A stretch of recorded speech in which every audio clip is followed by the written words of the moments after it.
오늘 우리에게 주신 하나님의 말씀 시편 9편 19절에서 20절 말씀입니다. 시편 9편 19절 20절 한 목소리로 같이 읽겠습니다. 여호와여 일어나사 인생으로 승리를 얻지 못하게 하시며 열방으로 주의 목전에 심판을 받게 하소서. 여호와여 저희로 두렵게 하시며 열방으로 자기는 인생뿐인 줄 알게 하소서. 아멘. 인간은 생각하는 갈대다. 유명한 말이 있습니다. 여러분 요새 무슨 생각으로 사세요? 머릿속이 복잡합니까?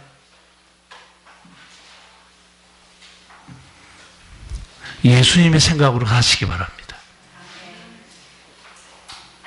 성령의 생각으로 사시길 바랍니다. 인간은 생각하는 갈대다. 이 말은 철학자 또 수학자이면서 동시에 깊은 신앙을 가진 파스칼이 한 말입니다. 그분은 대단한 신앙을 가진 사람이었어요. 원래 이 말은 좀 문장이 깁니다. 인간은 오직 하나의 갈대, 자연 중에서 가장 연약한 존재이다. 그러나 그것은 생각하는 갈대이다. 파스칼은 신앙의 사람으로서 인간의 죄성도 알고 있었고 약함도 알고 있었습니다. 그리고 인간은 자연재해나 질병 앞에, 죽음 앞에, 고난 앞에 흔들리는 갈대처럼 한없이 무력한 존재인 것도 알고 있었어요. 하나님을 닮은 존재의 인간만이 생각하는 존재이고 이 생각한다는 자체가 인간의 가장 위대성입니다. 여러분, 인간만이 자기 존재를 성찰합니다. 자기 인생을 해석해요. 그리고 죽음을 생각합니다. 인간만이 죽음 너머의 세계도 생각하는 거죠. 그리고 믿든 안 믿든 모든 인간은 신에 대해서 질문합니다. 하나님은 계신가? 파스칼이 그걸 본 거예요. 인간은 연약한 존재지만 사유한다는 거, 이 위대성이다. 그렇지만 그는 신앙인이기 때문에 한 단계 더 높이 설명합니다. 신앙이 이성을 넘어서야 한다. 납득이 됩니까? 신앙이 이성을 넘어서야 한다는 거예요. 그게 무슨 말인가? 인간이 알고 있는 이성의 세계가 전부가 아니라는 거예요. 우리는 아는 비밀이죠. 지성을 넘어서는 영의 세계가 있다는 사실. 영의 세계로 넘어가야 하나님의 은총의 세계를 볼 수 있습니다. 얼마 전 101세를 산 어르신이 방송에 나왔어요. 요새는 100세 살아봤자 안 놀려요, 사람들이. 놀래지도 않아요. 여러분도 100세 살 사람 많아요. 예언합니다. 많이 사세요. 자기 인생을 이렇게 해석했어요. 내 인생의 40대, 한창 젊은 나이에 내 인생은 미몽이었습니다. 그러나 80이 넘어가면서부터 내 인생은 허운이었습니다. 한문 모르는 사람은 뭔 말인지 못 알아들어요. 미몽, 한문 아신 분은 해석이 금방 되죠. 아름다운 미자, 꿈몽자입니다. 나는 내 인생이 젊을 때 내 인생은 아름다운 꿈이라고 생각하고 살았다는 거예요. 그런데 이제 80을 지나고 보니 허운이었다. 허운도 한문 또 아시는 분은 금방 들어죠? 허자가 무슨 허자입니까? 빌 허자입니다. 운자는 구름 운자예요. 내 인생이 헛된 구름처럼 사는 인생인데 내가 그걸 몰랐구나. 허자 나오니까 우리나라 정치 구단 좀 세상 떠났습니다. 여야를 넘나들고 젊은 나이 총리부터 하고 온갖 대단한 정치를 했던 분이 고 김종필이라는 사람인데 그분이 죽기 전에 정치에 대해서 한 말 한 걸 보고 제가 깜짝 놀랐어요. 그런 단어를 처음 들어봤어요. 정치 그거 허업입니다. 허업? 저도 꽤나 공부 많이 하는 사람인데 그 단어를 못 들어봤어요. 허업이 뭐지? 한문을 보면 금방 이해가 됩니다. 비를 허자, 업이 일 업자입니다. 정치 그거 헛된 거예요.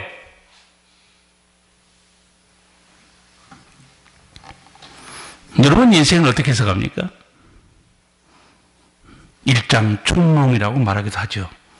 솔로몬은 인생을 어떻게 해석했을까요? 전도서 1장 14절입니다. 내가 해 아래서 행하는 모든 일을 본즉 다 헛되어 바람을 잡으려는 것이로다. 허운하고 비슷하지 않습니까?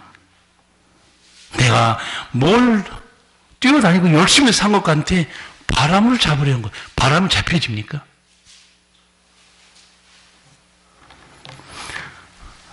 하나님의 모세는 사람을 어떻게 해석했을까요? 여러분 평생 3, 40년 믿으면서 성경 읽은 사람은 제가 질문할 때 팍팍 구절이 떠올라야 정상이에요. 3, 40년 예수 믿었는데 모세가 인생에 대해서 뭐라고 말한 것도 기억 안 납니까? 시편 90편에 있어요. 10절입니다. 우리 연수가 70이요 강건하면 80이라도 그 연수의 자랑은 수고와 슬픔뿐이요 신속히 가니 우리가 날아가나이다. 모세 때는 80까지 산 사람이 강건했던 건 사실인데 지금은 여러분 쉽게 못 죽습니다. 죽으려고 그러면 의사가 살려놓고 죽으려고 그러면 의사가 살려놓고 쉽게 못 죽어요. 인생이 뭐냐? 수고와 슬픔뿐인데 날아간다는 거예요. 저는 이제 70이 돼서 이걸 확실히 깨달아요.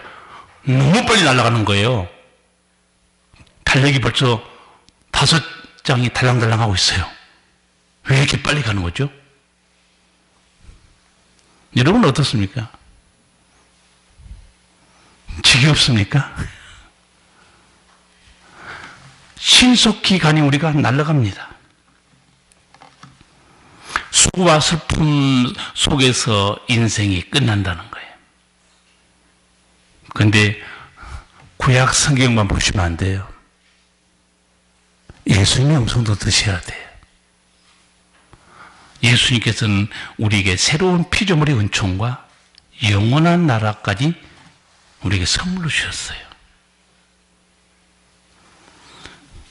오늘 이 시편 9편 다윗이 쓴 시입니다.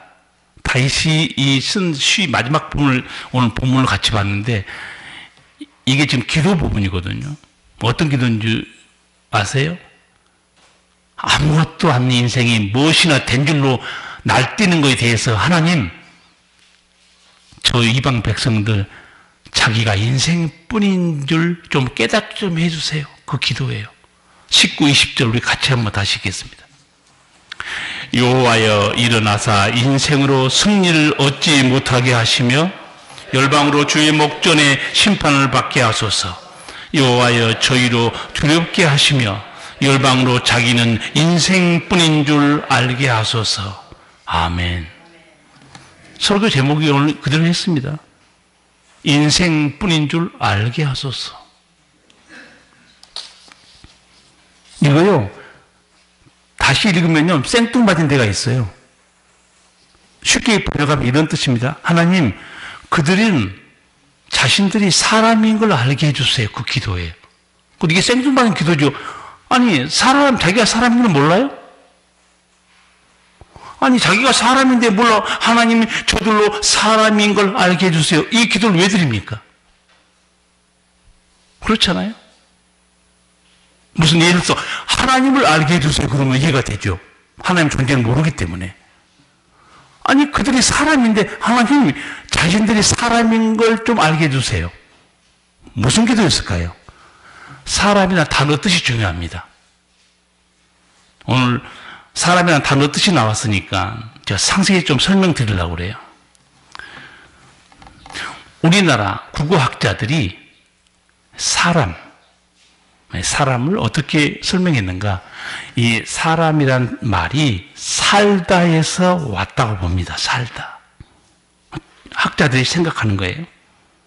그렇기 때문에 인간이란 사는 존재 혹은 생명을 가진 존재. 그래서 사람을 살아있는 존재, 생명을 지닌 존재라고 말합니다. 그게 제가 보기에는 성경과 매우 유사해요. 살아있는 존재라는 말이 창세기에 나옵니다. 혹시 기억나세요? 창세기 2장 7절에 하나님이 흙에다가 생기를 불어넣었죠. 뭐가 됐다고 그랬어요? 생명이 된지라. 그 생명이라는 단어가 살아있는 존재라는 뜻입니다. 그러니까 우리나라 이 국어사전에 이 말은 매우 성경적인 이해를 갖고 있지만 한 가지 어떻게 해서 생명을 가진 존재가 되었는가는 모릅니다. 그건 몰라요. 현상만 볼 뿐이죠. 구약 성경에서는 사람을 어떻게 말할까요?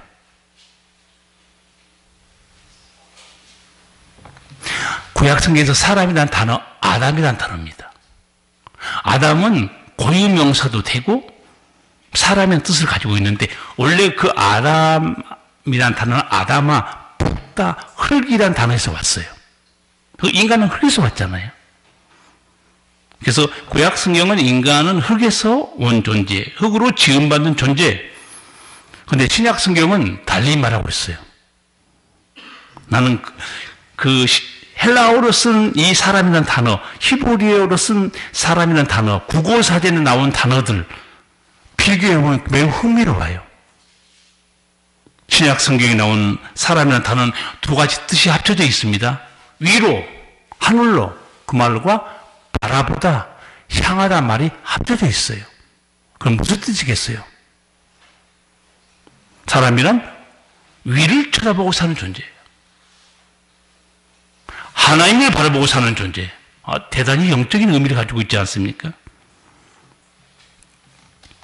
그러나 죄가 들어온 이후로 이 사람이란 단어 더 다른 뜻을 또 가지고 있습니다. 저는 그 말은 여러분에게 여러 번 풀어줬어요. 죽을 수밖에 없는 존재, 깨어지기 쉬운 존재, 고칠 수 없는 존재라는 뜻을 가지고 있어요. 아담 이후로 죄가 들어왔죠. 인간은 죽을 수밖에 없어요. 얼마나 약한 존재인지 모릅니다. 깨어지기 쉬워요. 말 한마디에 상처받고 잠을 못 잡니다. 아니, 나는 이 탱커가 전차 보면 너무 부러워요. 탱크 이 전차들은요, 함부로 돌에 부딪히고 다른 거 부딪혀도 손상이 별로 안 가는데, 여러분 나가서 한번 부딪혀 보세요. 우리 입구에 우리 그 시멘트 블록 쌓아놨는데 한번 들이받아 보세요. 누가 깨져요? 너무너무 부서지기 쉬운 존재입니다.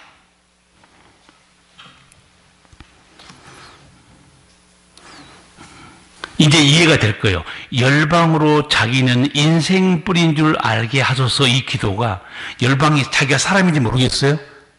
그게 아니고 이방 민족들 하여금 인간은 죽을 수밖에 없는 존재다. 심판대에 서야 되는 존재다. 하나님 그걸 알게 해달라고 기도한 거예요. 하나님과 동행했던 사람 중에 한 사람이 노아였죠. 노아. 창세기 6장 9절 보면 노아는 의인이요 당세의 완전한 자라. 그가 하나님과 동행하였으며. 노아가 의인이라고 되어 있어요. 근데 내가 그 단어를 히브리 성경 보다가 짠한 마음이 들었어요. 이 의인이란 말 때문에. 우리가 의인 그러면 의로운 사람 그렇게 생각하죠. 두 단어가 합쳐져 있습니다. 의롭다. 그 단어하고 뒤에 인자, 그 인자가 그런데 죽을 수밖에 없는 존재 그 뜻이에요. 그래서 제가 어떤 짠한 마음이 드는 줄 아세요? 아, 노아는 하나님 앞에 의로운 사람이었지만 결국은 죽을 수밖에 없는 존재였구나. 슬픈 생각이 드는 거예요. 하나님과 동행한. 여러분 이제 성도 여러분이 금방 쉽게 성경을 지나가지만 저는 설교자고 성경 연구한 사람이에요. 한 단어 그냥 못 지나갑니다. 아, 의인, 의롭지만 죽음에 매여있는 존재였구나. 마음에 짠한 생각이 들더라고요.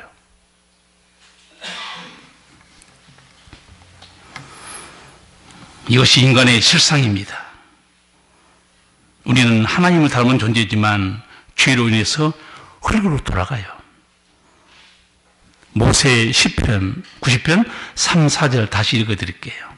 주께서 사람을 티끌로 돌아가게 하시고 말씀하시기를 너희 인생들은 돌아가라 하셨사오니 주의 목전에는 천년이 지나간 어제 같으며 밤의 한 경점 같을 뿐임이니이다. 너희 인생들은 돌아가라. 티끌로 돌아가라. 이 티끌로 돌아가라는 이 말을 처음 들은 사람 누구죠? 아담이었어요. 범죄한 아담에게 하나님 뭐라고 그러죠? 너는 흙이니 흙으로 돌아갈 것이니라. 창세기를 누가 썼습니까? 이런 말 들어봤어요? 모세오경.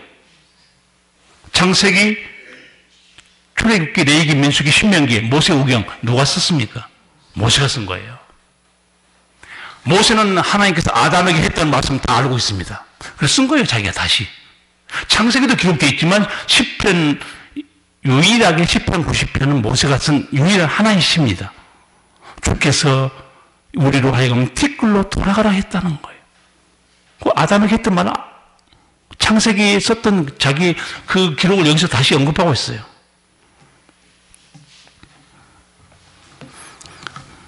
그래서 모세는 하나님께 이런 지혜로운 기도를 드립니다.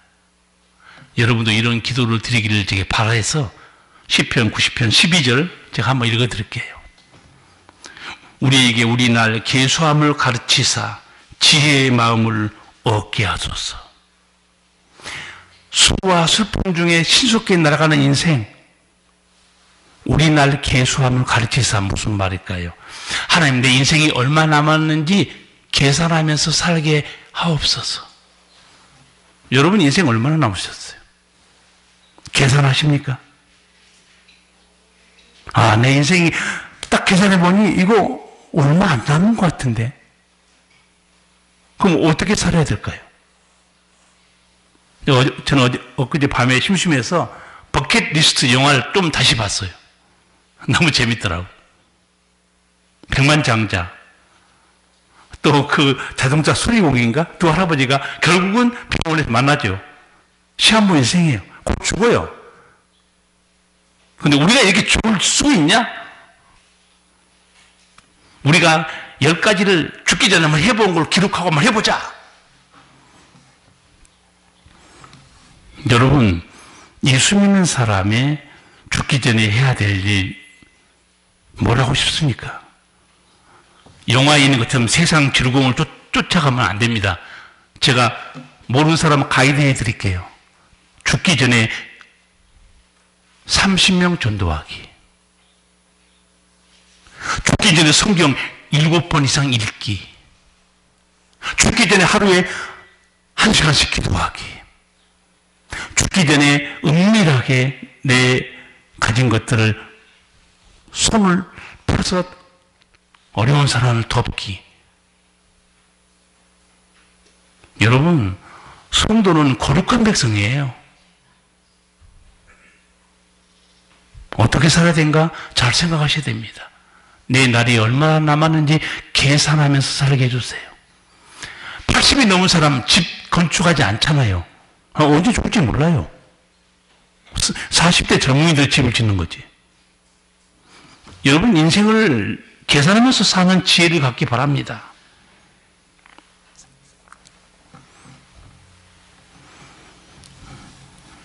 인생의 실상 알지 못하고 날뛰는 걸 보고 다윗이 기도한 거죠. 9장 시편 9편 20절 쉬운 번역으로 보면 이렇습니다. 주님, 자신들이 한낱 사람에 지나지 않음을 스스로 알게 하여 주십시오.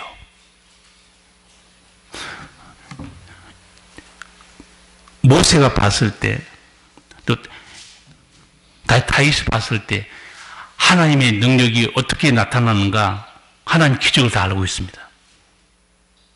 하나님 홍해를 가릴 때 어떤 일이 있었습니까? 홍해를 가는 걸 보고요,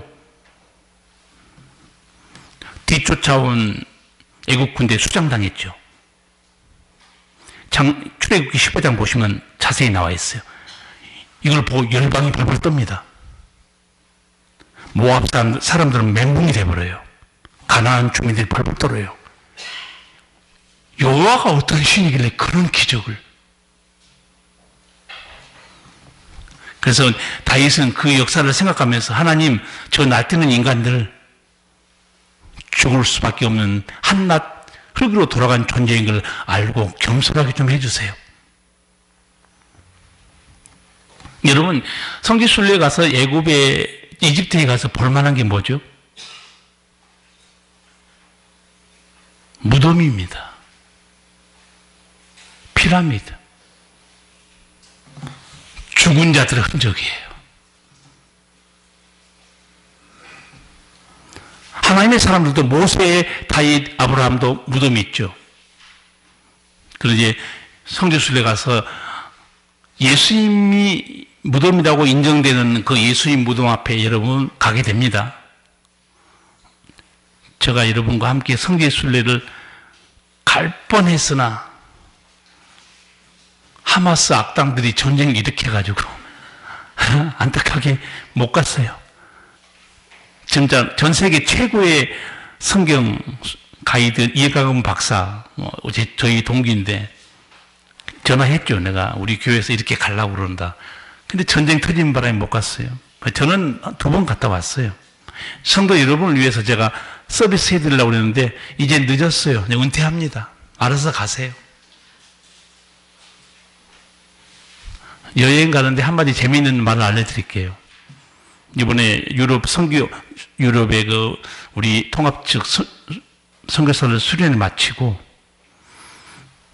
동부 유럽을 휴가차 좀 돌았는데, 여자 가이드가 유명한 말을 하는데 내 마음에 꽂혔어요. 제발 가슴 떨릴 때 돌아다니시고 다리 떨릴 때는 집에 계세요. 나오지 말고. 딱 맞는 말이에요. 가슴 떨릴 때 돌아다니지 다리 떨릴 때 나와가지고 가이드 못 해먹겠다는 거예요. 노세 젊은 노세 유명한 말입니다. 늙으시면 못 노나. 예수님 무덤이라고 생각하는 곳에 딱 가서 보니 성경 그대로 딱 써 있어요. 그때 영어로 써 있더라고요. 막달라 마리아 새벽에 예수님 무덤에 찾아갔잖아요. 천사가 뭐라고 그래요? 그가 여기 계시지 아니하니라. 말씀하신 대로 살아나셨느니라. 영어로 딱 써놨어. He is not here. 그는 여기 안 계시다는 거예요. 우리는 흙으로 돌아간 존재지만 주님은 나는 부활이요 생명이니. 주를 믿는 우리도 부활합니다. 얼마나 큰 은총입니까? 성도 여러분, 누가 지혜자일까요? 누가 복된 사람일까요? 3가지만 정리해 드릴게요. 첫째, 하나님을 알고 사는 사람이 복된 사람이에요.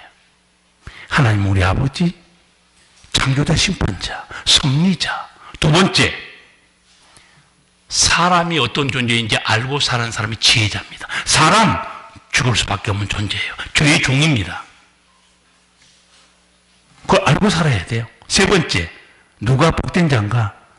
이런 죄인을 구원하시고 살리신 예수님이 그리스도라는 사실을 알고 사는 사람, 또 믿고 사는 사람이 복된 사람이에요. 다윗은 자기 인생을 어떻게 해석했을까요? 제가 다윗 시편 두 편만 잠깐 설명해 드릴게요. 시편 8편 3, 4절입니다. 주의 손가락으로 만드신 주의 하늘과 주의 베풀어 두신 달과 별들을 내가 보니 사람이 무엇이간데 주께서 저를 생각하시며 인자가 무엇이간데 주께서 저를 공고하시나이까. 이 짧은 구절에서 다윗은 하나님을 어떻게 해석하고 있어요?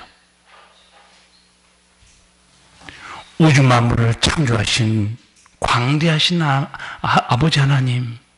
근데 그 하나님이 나 같은 이 보이지도 않는 죄인을 찾아오시고 돌아보시고 챙겨주신 하나님. 하나님에 대한 해석이에요.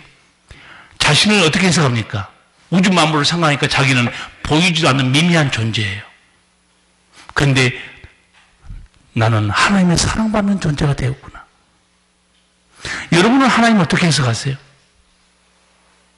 하나님 앞에서 내 인생은 어떻게 해석합니까? 시편 23편 다윗이 거기서도 자신과 하나님에 대한 해석의 내용을 엿볼 수 있어요. 여호와는 나의 목자시니 내가 부족함이 없으리로다. 다윗은 하나님을 어떻게 해석하고 있어요? 나의 선한 목자신 아버지, 사망의 임충한 골짜기에서 나를 건지시는 아버지. 자기 자신을 어떻게 해석해요? 나 같은 죄인을 의의 길로 인도해 주시고 구원해 주시고 내 잔이 넘치게 사랑받는 하나님의 사랑받는 자.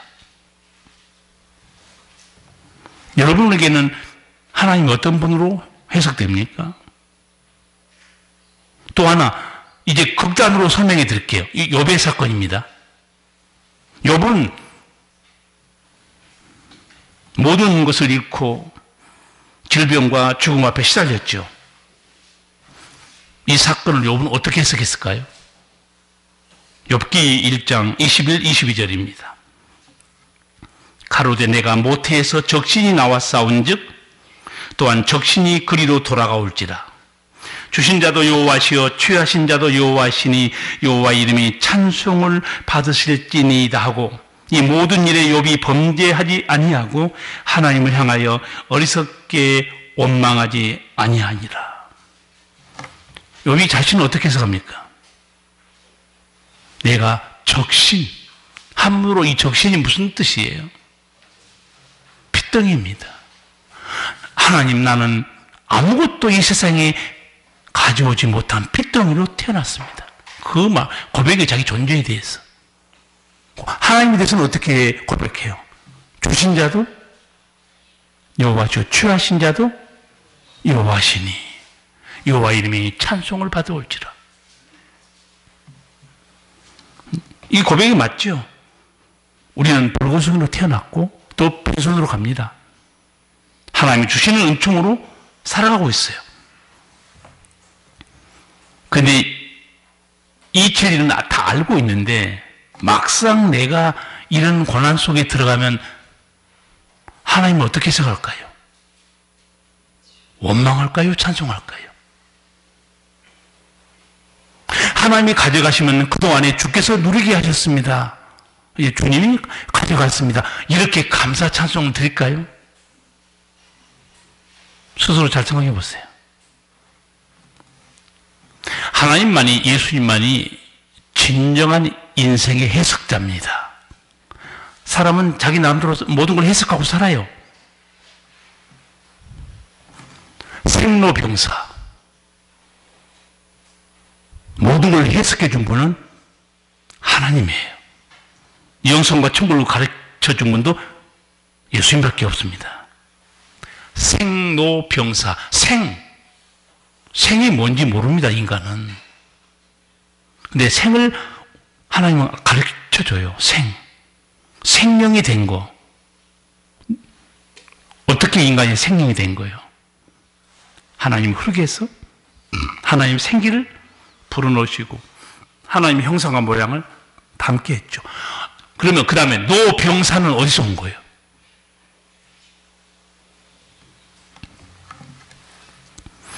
성경은 확실히 말합니다. 늙고 병으로 죽는 것, 너희가 하나님의 생명에서 끊어졌다고 그래요. 에베소서 보시면 바울이 설명 잘해요. 물론 창세기 보면 하나님의 범죄에서 그런 고통과 죽음에 떨어졌지만 사도 바울은 너무 쉽게 설명해요. 에베소서 4장 보시면 나와 있어요. 우리 죄인들은 하나님의 생명에서 떠나 있도다. 하나님의 생명에서 끊어진 거예요. 저는 예수님의 포도나무 비유를 매우 좋아합니다. 포도나무인 예수님께 붙어 있어야 돼요.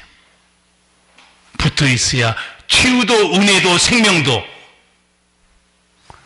끊어지면 말라버립니다. 성도들이 그 오해하는 경우가 있는 것 같아요. 하나님께 내게 벌을 줬다고 생각하는 분도 많은데 벌을 준 게 아니고 자기가 하나님의 은혜에서 끊어진 겁니다. 어제 서울에 갔다가 아는 권사님을 만났는데 가끔 우리 교회도 오기는 왔어요. 이 비발디에 오시면 눈에 이상이 오고 치료했다가 나았다가 물체가 정상으로 안 보이고 앞이 뭐 눈이 내린 것처럼 되고 불안과 두려움의 증세로 전화를 받고 전화로 기도를 해드렸는데 서울 간 김에 직접 찾아갔어요. 권사님 보니까 갑자기 많이 몸이 늙으신 것 같아요. 그렇게 나이도 많은 분이 아닌데 이 얘기를 들어봤더니 나중에는 울먹이면서 목사님 제가요 사실은 몇 년 동안 교회를 잘 안 나갔어요.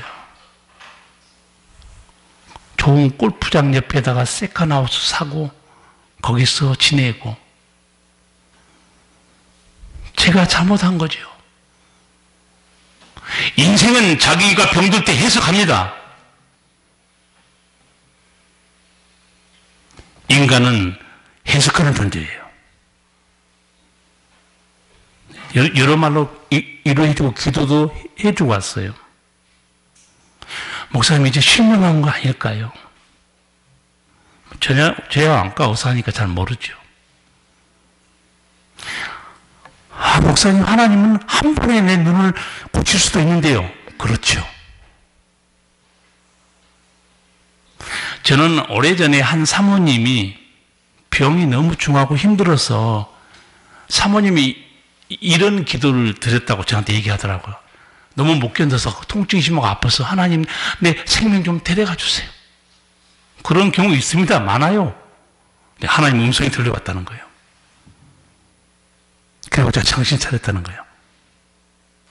생명은 내게 있지만 건강은 네가 관리하라는 거예요. 여러분 건강관리 잘 하셔야 돼. 다 망가뜨려 놓고 하나님한테 고쳐달라면 되겠습니까? 그래서 저는 잔소리 같지만 여러분에게 수없이 제발 먹는 것도 좀 신경 쓰시고 운동하는 것도 신경 쓰시고 스트레스 관리도 좀 하시고 두려움에 떨고 있는 그 권사님에게 기도를 해줘야 되겠다. 예수님도 눈먼 자를 깨끗하게 고쳐줬잖아요. 그래서 제가 눈에 손을 대고 기도하겠습니다. 집사람하고 셋이. 제가 여러분을 위해 기도할 때 방언 잘 안 합니다. 갑자기 방언이 나오는 거예요. 그때 권사님도 엄청난 힘으로 방언으로 기도하기 시작하는 거예요. 권사님, 앞으로 방언으로 기도하세요. 영적으로 회복돼야 됩니다. 눌려있어요. 두려움과 불안 때문에. 그 처방전을 쓰고 왔습니다. 하나. 모든 거 다 내려놓으시고 두려워하지 마시고 찬송 부르세요. 찬송만 계속 부르세요. 기도가 안 되면 놀라운 일이 생깁니다. 찬송 부를 때 사울에게 임한 악한 악신이 어떻게 됐어요? 떠나갑니다. 치유돼요. 사람은 자기가 고통 중에 있으면 자기 인생을 해석합니다. 많은 철학자들도 종교가들도 지문한 게 몇 가지 있습니다. 왜 인간 세상에 악이 존재하는가? 왜 고통은 있으며 왜 죽음은 있는가? 근데요, 그거 제가 보기 헛수고예요. 시편 107편에 명확하게 답이 있습니다. 왜 악이 있고 고통이 존재하고 죽음이 있는가? 나는 시편 107편 보다가 무릎을 쳤어요. 통쾌한 말씀이 여기 있네. 107편 10절에 11절입니다. 사람이 흑암과 사망의 그늘에 앉으며 공고와 쇠사슬에 매임은 하나님의 말씀을 거역하며 지존자의 뜻을 멸시함이라. 기억하세요. 제발. 예배당에 나왔다가 오늘 하나님의 말씀 하나 기억하고 돌아가세요. 그냥 몽롱하게 왔다 가지 마시고 하나님이 오늘 내게 주신 말씀이 뭔가 그래서 받아가지고 가야죠. 받아서. 이보다 더 명백한 악과 고통과 죽음에 대한 답은 없습니다. 다시 읽어드릴게요. 사람이 흑암과 사망의 그늘에 앉으며 곤고와 쇠사슬에 매임은 하나님의 말씀을 거역하며 지존자의 뜻을 멸시합니다. 지존자가 누구죠? 하나님의 뜻을 멸시하다가 아담과 하와가 어떻게 됐습니까? 아주 명료한 답이 여기 있어요. 생로병사의 모든 해석자는 하나님뿐입니다. 왜 인간에게 이런 고통이 왔고 질병이 왔고 죽음이 왔는가? 하나님을 거역한 결과라는 거예요. 여러분 제발 남은 생이라도 하나님 말씀을 잘 듣기 바랍니다. 좋은 말로 할 때 잘 들으세요. 하나님 말씀 잘 들어야 돼요. 하나님을 거역하며 지존자의 뜻을 멸시합니다. 그로부터 질병도 오고 고통도 오고 죽음도 옵니다. 아까 제가 포도나무 비유 말씀했죠. 예수님께 붙어 있어야 돼요. 신앙생활로 하려면 제대로 하기 바랍니다. 나오고 싶으면 나오고 기도하고 싶으면 기도하고 그러다가 무슨 사건이 터지면 그때서 인간은 자기 신앙을 해석합니다. 이게 뭐가 잘못됐지? 늦었어요. 내가 그 권사님한테 한마디 더 했어요. 권사님, 병도 그렇고 신앙의 문제도 하루아침에 일어난 거 봤어요. 누적된 결로 갑니다. 누적된 불신앙, 누적된 자기 관리 실패, 거기서 오는 거예요. 어떻게 하루아침에 팡 사건이 터집니까? 여러분, 하나님의 뜻을 거역하지 마시고 하나님의 뜻을 사랑하시기 바랍니다.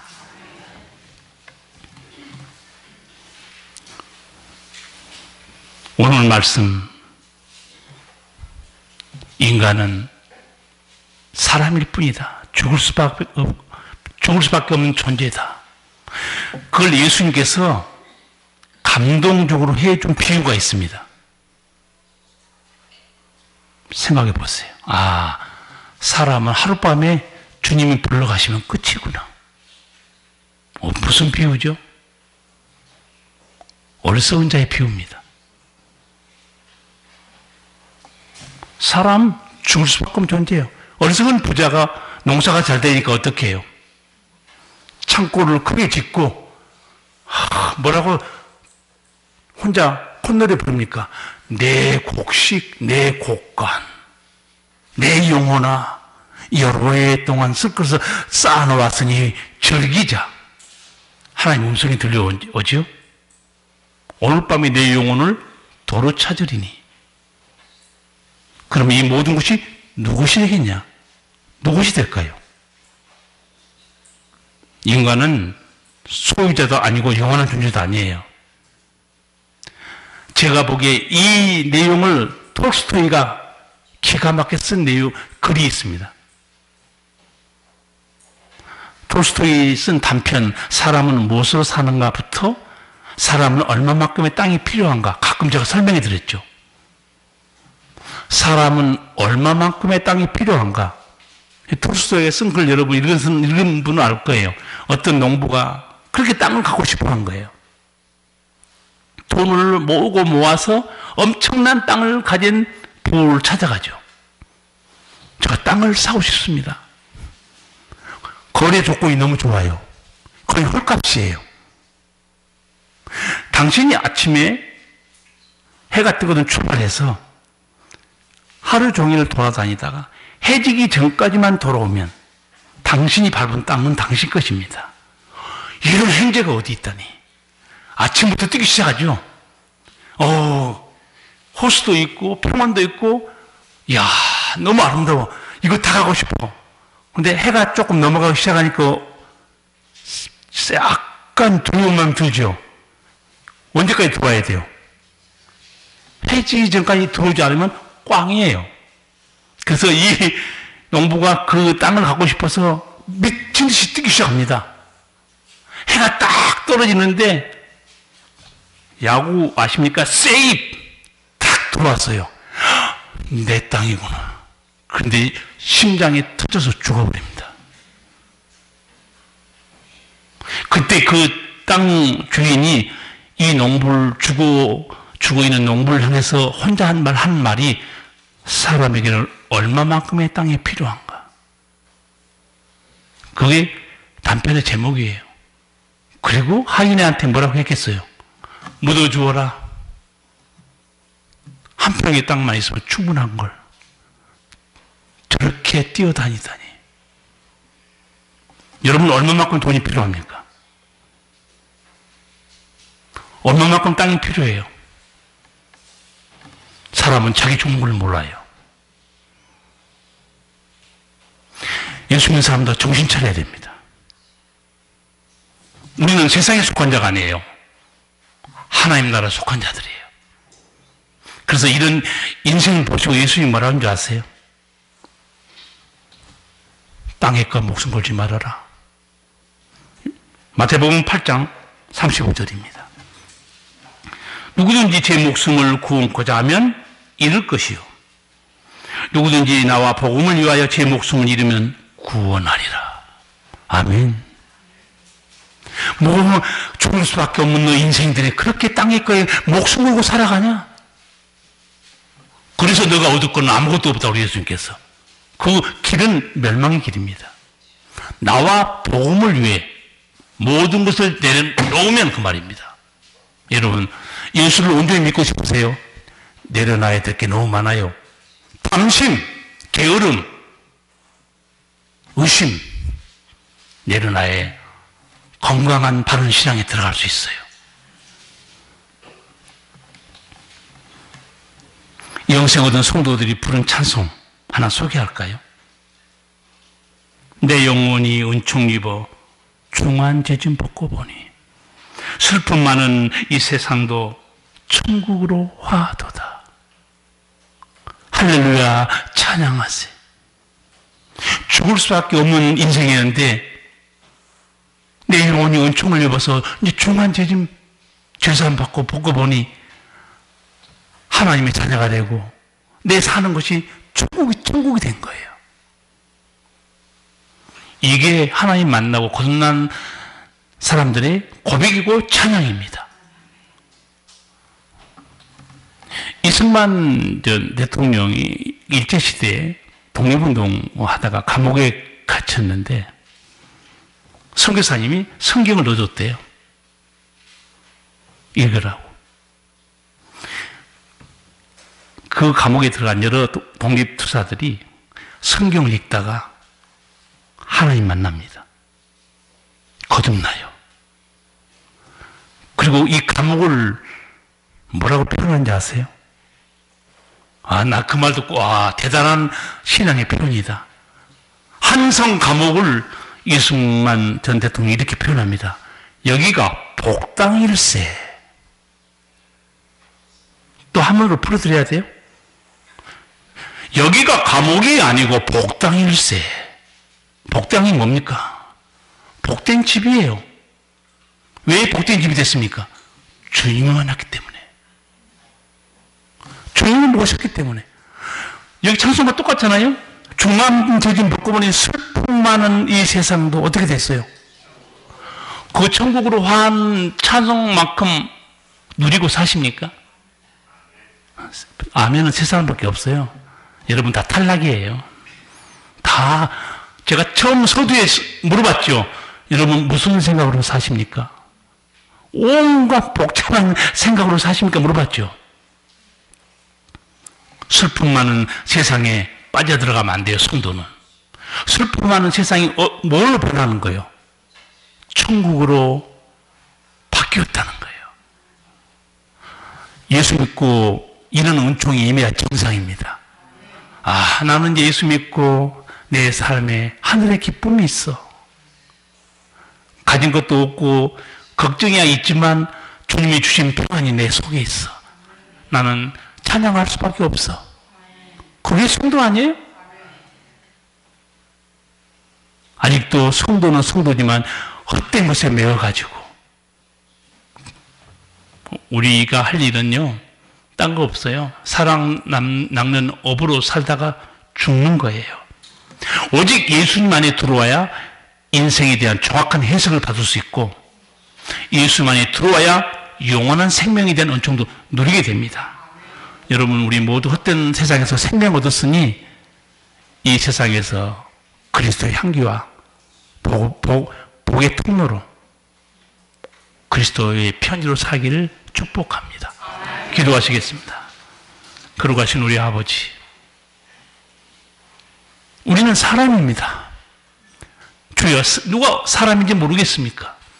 그러나 다윗은 기도합니다. 주여, 저들로 사람인 줄 깨닫게 하소서.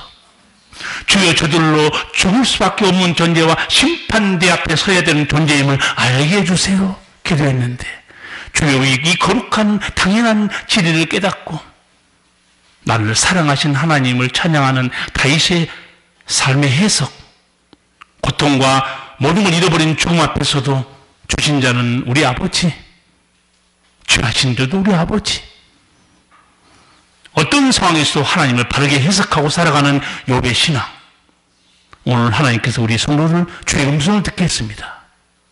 아버지여, 우리 사는 길이 이 땅에 목숨 위에 사는 자들이 아니요 예수님과 복음 위의 삶으로 새로운 피조물의 은총, 그리고 죄인들을 살리는 생명 살리는 사람 낳는 업으로 살게 하여 주시옵소서. 예수님 이름으로 기도하옵나이다. 아멘.